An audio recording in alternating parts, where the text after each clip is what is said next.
le bureau que j'anime couvre 7 pays. Et effectivement, il y a plusieurs pays du Sahel, la Mauritanie, le Mali et le Sénégal. Et mes autres collègues dans les bureaux qui sont en Afrique centrale ou sur la côte couvrent les autres pays du Sahel, le Burkina, le Niger, le Tchad, le Nigeria, etc. Donc pour moi, le Sahel, voilà, c'est d'abord un ensemble d'une dizaine de pays. C'est bien sûr, comme on le sait tous, une zone agroclimatique. Et pour nous, au FIDA, c'est assez important parce qu'avec le changement climatique, il y a beaucoup d'impact sur les populations. Et puis, bien sûr, c'est une population très dynamique depuis des siècles, avec beaucoup de relations entre tous ces pays, beaucoup de corridors commerciaux, etc. Et parfois, ces temps-ci, les échanges commerciaux sont mis à mal, soit par les conflits que connaît le Sahel, soit par l'épidémie de Covid, comme il y a eu cette année, qui a provoqué la fermeture de frontières ou la fermeture des marchés. Et puis finalement, le Sahel, donc, c'est une zone en pleine évolution, très jeune, donc qui est promis à un bel avenir, parce que cette jeunesse met en œuvre beaucoup d'activités, mais qui souffre parfois effectivement de défis, de challenges comme ceux que je viens de citer, et qui retardent un peu le développement socio-économique de ces pays.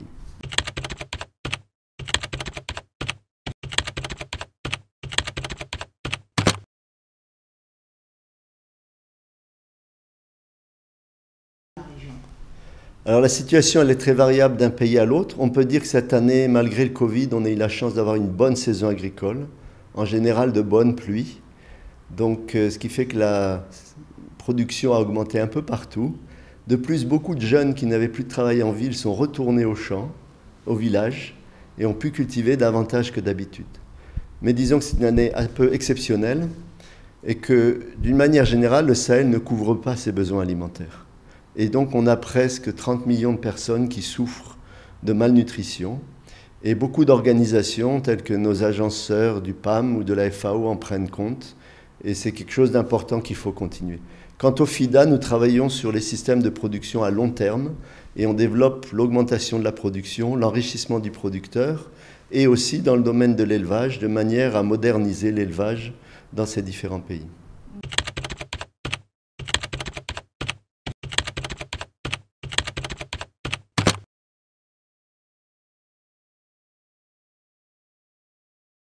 Bien défini. Alors le FIDA travaille dans tous les pays du Sahel. Vous pouvez aller voir n'importe lequel de ces pays. Il y a toujours 2 à 3 projets en cours. Le portefeuille global est à peu près de 2 milliards de dollars, ce qui est en cours, dont 1 milliard de dollars investis par le FIDA. Donc ça fait plus d'une vingtaine de projets dans les pays du Sahel. Et ces projets sont en moyenne d'une durée de 6 ans. Je crois que ce qui est important, c'est de considérer la population qui est impactée par chacun de ces projets, qui peut en bénéficier. Et là, vous pouvez compter entre 2 à 500 000 personnes, 200 000 à 500 000 personnes par pays. Et dans les pays les plus grands, on peut toucher jusqu'à 1 million de personnes.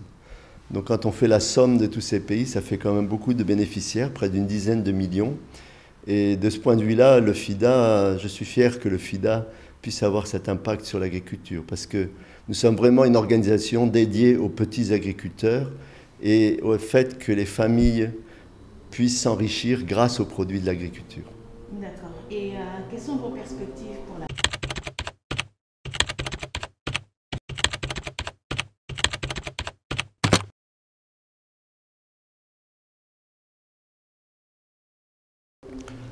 Alors dans les perspectives, vous avez différents niveaux.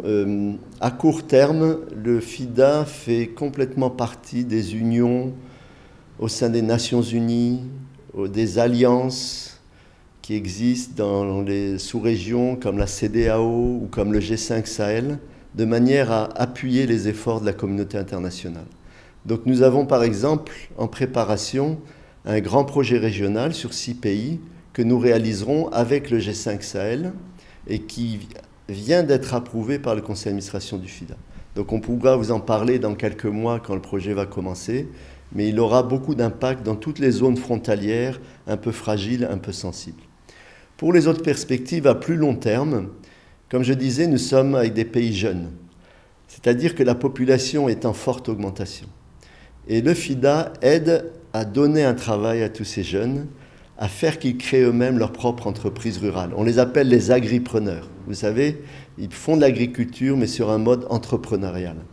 Et ça, je pense, c'est très important. Donc, avec les gouvernements, nous sommes rapprochés pour mettre ensemble des programmes de jeunes agripreneurs, leur donner la possibilité d'avoir des bons business plans, d'avoir du crédit, d'avoir un suivi formation qui leur permettent de gagner décemment leur vie au village.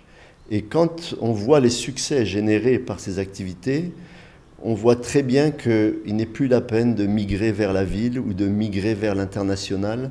On n'est plus dans ces situations d'extrême pauvreté où les gens ne savaient plus quoi faire. Quand quelqu'un a démontré que grâce au maraîchage ou à l'élevage ou à la production de céréales, il gagne suffisamment d'argent pour nourrir sa famille et s'enrichir en plus, je pense qu'on a atteint notre objectif. Je vous remercie.